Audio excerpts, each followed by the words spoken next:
Just over a year ago, we restored a rare German 80s mountain bike. We rebuilt it with a bunch of awesome vintage components like tracer cranks and bull moose handlebars. Both these parts are actually sourced from the same donor bike, and today it is finally time to rebuild that one as well. A 1980s Thunderbird. Now, I actually know very little about this bike, other than it's German and that it has tons of tire clearance. I mean, ridiculous amounts of tire clearance. It's got old school high flange hubs and the widest rims I've ever seen on a mountain bike. Since it appears they didn't bother naming this model, I'll just go ahead and call it the Thunderbird ATB. It has some scratches and patina, but nothing that could stop us from putting this beast back on the road.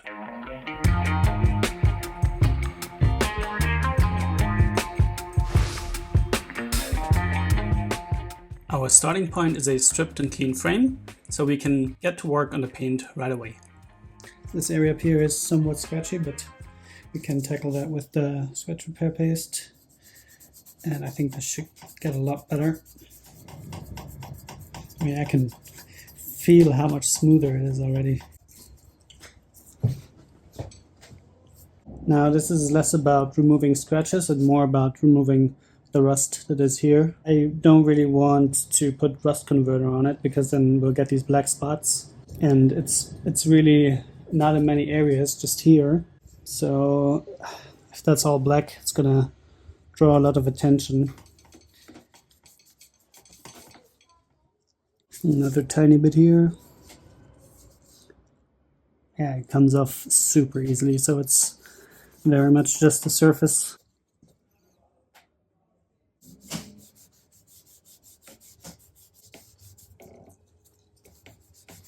The products and components that I use throughout this build are all available on our website, and I've provided all the links down in the video description.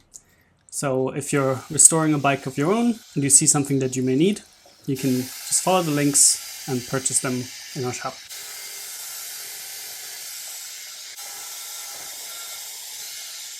So this is without the polish, and I just polished up to here. You can see the difference here between the two areas.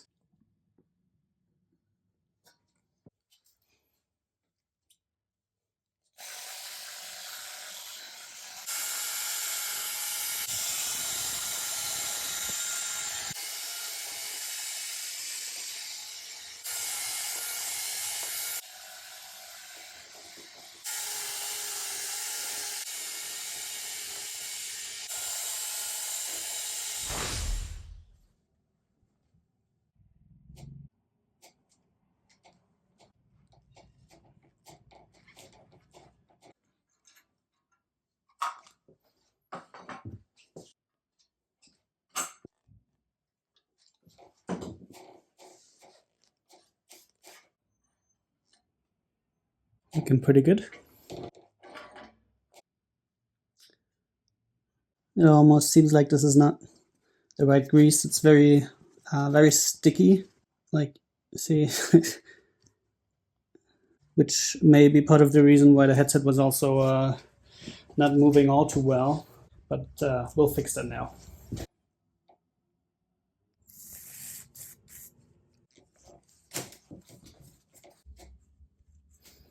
That cleaned up well.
Now, to prevent that I'm gonna get some comments about not reusing these tires, let me show you the reason why I'm not doing so.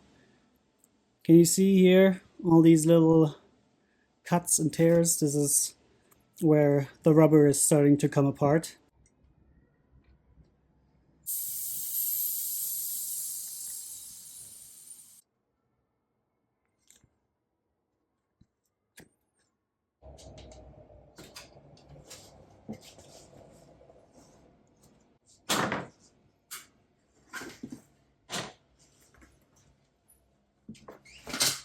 It's incredible how wide these rims are.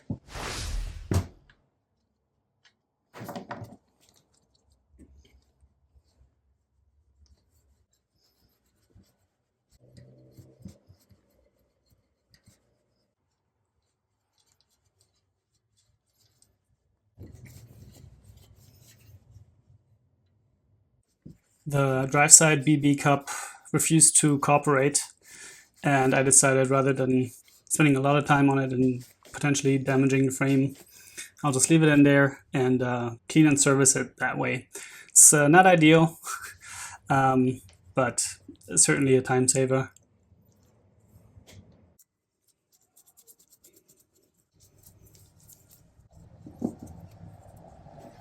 Check out who the previous owner of these bars was. Never struck me like much of a biker guy. But yeah, to get some shine back on these bars, I used a frame polish, which works really nicely. Okay, time to make some build decisions. One thing that I'm sure about is that we're using the widest tires that I have available. These frame decals, they actually feature a number of colors, so we could work with some colored components and introduce some accents. These pedals might be a good choice because they're the right shade of orange, and they're also huge. I guess you could say that go big or go home is a bit of a theme for this build, so I've chosen quite the saddle. Orange or blue grips are also an option, and I'm not sure whether to go for the tan wall or the black version of the DTH. I have them both in their 2.3-inch variant. The black ones have the yellow letters on there, which, you know, pick up on that yellow on the decals. But yeah, always hard to pass on tan wall tires. This is the part where I slightly regret my BB decision, or my laziness, but yeah, it works nonetheless.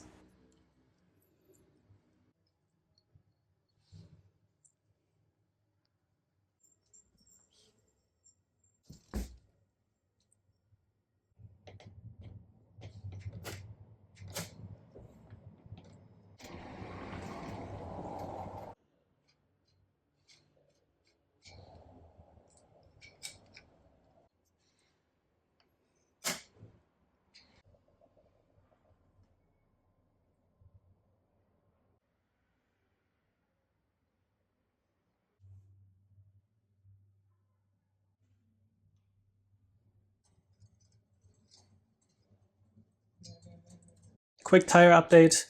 I have decided to go for the tan walls.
And while the last components are going on the bike, let me just say thank you for tuning in. I hope you enjoyed this video. I certainly enjoyed this rebuild. It was a bit of a different one this time. Quite a fun build, quite a fun bike. So yeah, make sure you subscribe so you don't miss upcoming ones. And let me know what you think of this one in the comments. Oh, and the bike is for sale on the website.